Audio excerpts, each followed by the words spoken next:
오늘 우리에게 주시는 하나님 아버지의 말씀은 사무엘상 8장 19절에서 22절 말씀입니다. 사무엘상 8장 19절에서 22절까지 봉독해 드리겠습니다.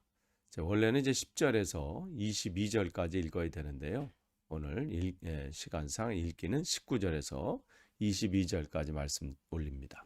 백성이 사무엘의 말 듣기를 거절하여 이르되 아니로소이다. 우리도 우리 왕이 있어야 하리니 우리도 다른 나라들 같이 되어 우리의 왕이 우리를 다스리며 우리 앞에 나가서 우리의 싸움을 싸워야 할 것이니이다 하는지라.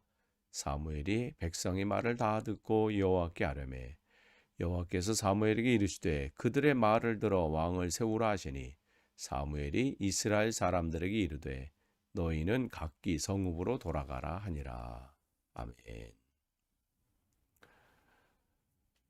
계속해서 우리 이제 사무엘상 말씀 나눕니다. 오늘은 이제 8장 10절에서 22절 이제 8장 이제 끝까지죠.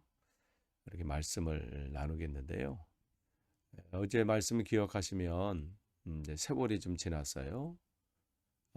그들 마음 깊은 곳에는 하나님과의 관계가 처음에는 좀 강했다가 세월이 가면서 흐트러지게 되고 하나님을 바라보는 것이 약해지면요 땅의 것을 바라보게 되고요. 그런 거 땅의 것을 바라보면서 생각나니 들어오는 건 뭐냐면 그냥 바라보는 것을 끝나는 게 아니라 염려와 걱정, 근심이 들어와요.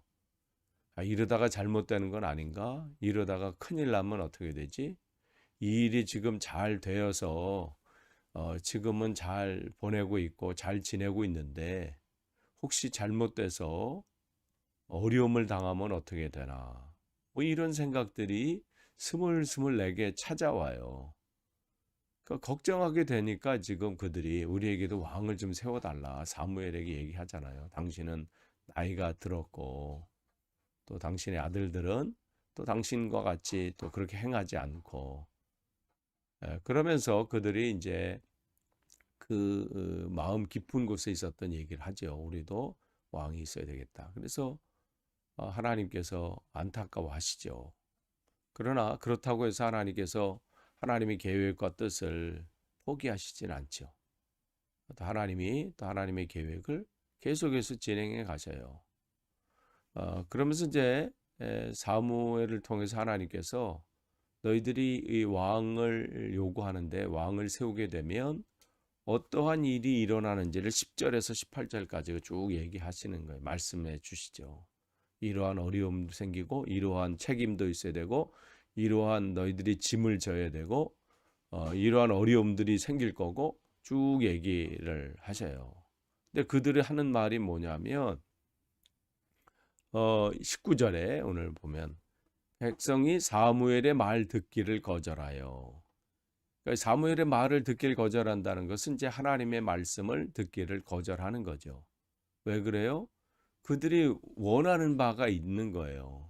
그러니까 그 원하는 바에 있어서 그걸 얻는 게 중요하지 뭐 그 다음에 뭐 그것 때문에 어떻게 된다? 중요하지 않아요. 그게 귀에 안 들어오죠. 그거는 뭐 저도 마찬가지고 많은 사람들이 자기가 목적하는 바를 그게 먼저 막 우선시 되면 그거에 따른 어떠한 리스크가 있는지 어떠한 문제가 생기는지 이건 그때 꼼꼼히 생각해 보지 않는 경향이 있어요. 이들도 마찬가지죠. 그러면서 우리도 왕이 있어야 하리니 망할 때는 이유가 있는 것 같아요. 일단 듣기를 싫어해요. 뭔가 하면 내가 알아서 하겠다든지 이거는 뭐 내가 뭐 어떻게 해보겠다라든지 그러니까 이들이 말을 듣기를 거절하는 거예요. 아담과 하와도 그렇잖아요. 하나님께서 그들을 보호하시고 사랑하셔서 선악을 알게 하는 나무에 하나님의 말씀을 거기다 심어 놓으셨거든요. 그것을 먹는 날에는 너희들이 반드시 죽는다. 그것은 그들이 뭐 골탕 먹이기 위해서도 아니고 미워서도 아니고 뭐 그런 게 아니라 그들을 보호하시기 위해서 하나님이 그들에게 계속해서 말씀하시는 거거든요. 그러니까 그 선악을 알게 하는 나무는 하나님의 말씀을 계속 볼 때마다 그쪽을 곳에서 계속 하나님 말씀하신다는 것을 보여주는 거거든요. 근데 참 우리는 듣는 것을 거절할 때가 많아요. 왜냐하면 그게 싫거든. 그러니까 어떻게 그게 거절되면 내 소리로 뭐 한다 생각하지만 어떻게 해요? 사단의 소리에 귀를 기울이게 마련이에요. 그러면서 그들은 20절에 뭐라고 그러냐면 우리도 다른 나라들 같이 되어 이렇게 됐어요. 그러니까 지금 이들이 뭐냐면 세상 다른 나라의 방법을 따르겠다는 거예요. 우리는 세상 나라들처럼 우리도 그렇게 하겠습니다. 왜 다른 데는 안 그런데 왜 우리만 이렇게 유독 이렇게 별나게 합니까? 우리도 세상 나라들처럼 똑같이 하겠습니다. 그러면서 하는 말이 우리의 왕이 우리를 다스릴 것이며 우리 앞에 나가서 우리의 싸움을 싸워야 할 것입니다. 그러니까 하나님의 왕 되심을 인정하지 않는 거죠. 자기 눈에 보이는 왕, 그 왕을 그 왕이 그렇게 하기를 기대합니다. 이 얘기하는 거예요. 그러니까 신앙이 지금 틀어지는 모습, 무너지는 모습을 보이게 돼요.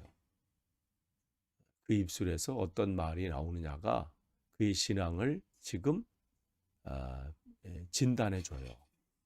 내가 영적으로 강건하냐 아니냐, 그것을 다른 데서 보면 어떻게 그 말의 언어 사용하는 데서 보면 알아요. 그의 말이 어떠한지. 다윗은 그 골리앗 앞에 섰을 때 그가 비록 어린 소년이지만 그 입술에 나오는 그 말은 어린 소년이 아니죠. 믿음의 장부, 대장부가 되고 믿음의 장군의 모습이 나와요. 사무엘상 17장 47절에 뭐라고 하나요? 또 여호와의 구원하심이 칼과 창에 있지 아니함을 이 무리로 알게 하리라. 전쟁은 여호와께 속한 것인즉 그가 너희를 우리 손에 넘기시리라. 다윗은 비록 겉모습은 소년에 불과했지만 그 입에서 나오는 그 믿음의 말은 거기에 있는 사울 왕이나 어떠한 사람보다는 위대한 믿음의 사람이었습니다. 전쟁은 우리가 하는 게 아닙니다. 전쟁은 하나님께서 하시는 겁니다. 그가 이루실 것입니다. 그 고백을 하는 거죠. 또한 그는 거기서 끝나지 않아요. 이 신앙에.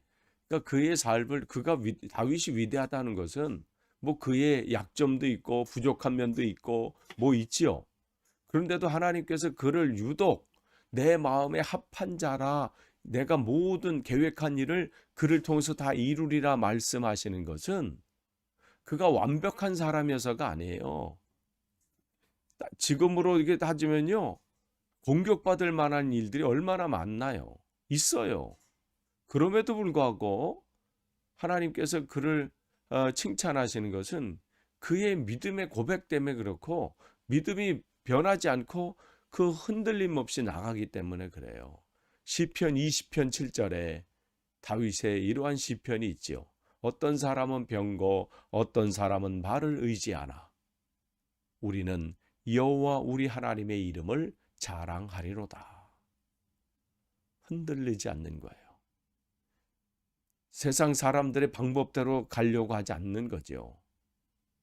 근데 여기 지금 사무엘 시대의 이스라엘의 장로들은 또 이스라엘의 이 사람들은 우리는 지금 세상 사람들 나라처럼 그렇게 해야 되겠습니다. 그렇게 얘기하는 겁니다. 다윗이 대단한 것은 그가 무슨 대단한 지략가나 지혜자나 대단한 다른 것에 있지 않고 바로 어떤 상황에서도 변함없는 이 믿음이고 그 믿음의 고백 때문에 그렇습니다. 그래서 사도 바울도 십자가의 도가 멸망하는 자에게는 미련한 것이요 구원받는 우리에게는 뭐라고 했냐면 하나님의 능력이라. 이 십자가의 이 삶을 살고 또 예수 그리스도를 믿는 것이 다른 사람들이 볼 때는 미련하게 보여. 아유, 저 사람들은 뭐 저러냐. 그러나 믿는 자에게는 뭐라고 했냐면 그게 하나님의 능력이라는 거예요. 우리의 능력은 다른 데 있지 않습니다. 우리의 지혜에 있지 않고 우리의 경험에 있지 않고 세상의 무엇에 있지 않습니다.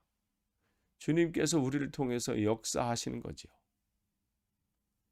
근데 그것을 알려줘도 지금 깨닫지 못하는 거예요.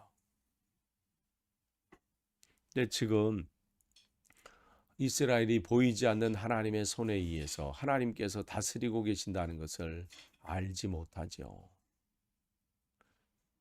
그러니까 자꾸만 세상 것에 눈을 돌리게 되는 겁니다.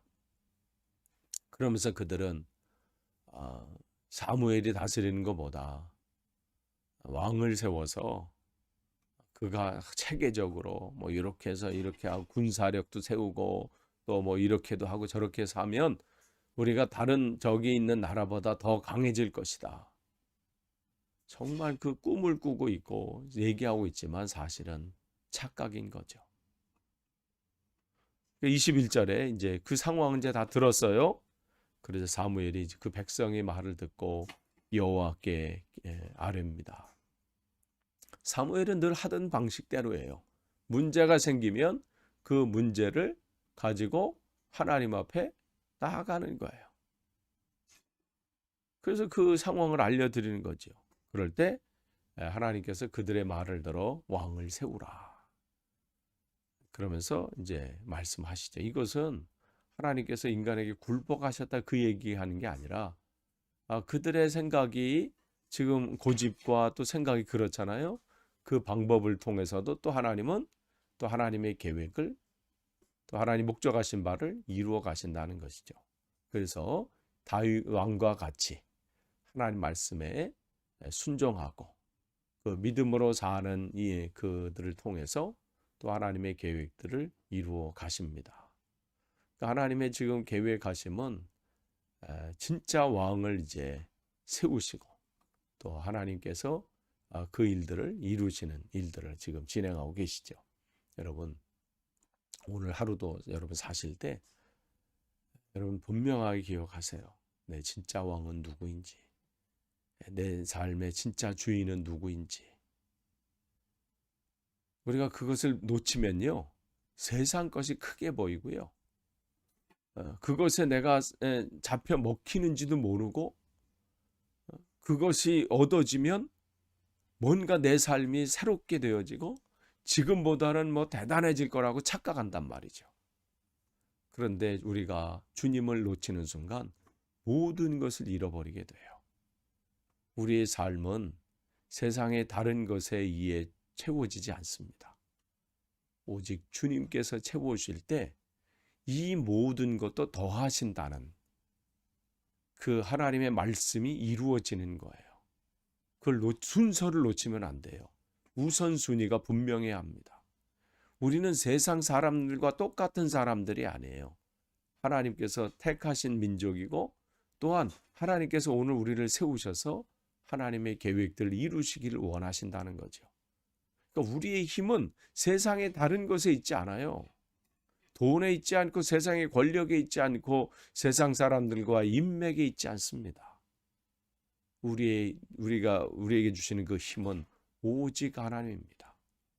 세상 사람들이 말과 병거를 의지하지만 우리는 여호와의 이름을 자랑하는 자가 되어야 되고 세상 사람들은 이 단창과 이 칼과 창으로 나오지만 우리 세상의 싸움은 우리 삶의 싸움은 우리가 하는 게 아닙니다. 싸움은 하나님께 속한 것입니다. 오늘도 주님을 의지하고 오늘 하루도 주님의 은혜 안에서 하나님이 이루시는 그 놀라운 은혜를 체험하시는 하루 되시기를 간절히 축원합니다. 기도하겠습니다. 하나님 감사합니다. 구원하심이 칼과 창에 있지 아니함을 고백합니다. 전쟁은 여호와께 속한 것인즉 그가 이루시리라. 분명한 믿음의 고백을 했던 우리 신앙의 선배들, 우리 신앙의 선조들, 어떠한 상황 가운데서도 주님을 신뢰하고 핍박과 환난 속에서도 그 걸음을 걸었던 하나님 믿음의 사람들의 길을 이 시대에 오늘 우리가 또 이어가기를 원합니다. 어떠한 상황 속에서도 주님을 향한 그 충성과 그 믿음이 흔들리지 않도록 오늘도 붙잡아 주시고 오직 주님만 바라보고 주님의 은혜 안에 거할 수 있도록 인도하여 주옵소서. 감사드리며 예수님의 이름으로 기도하옵나이다. 아멘.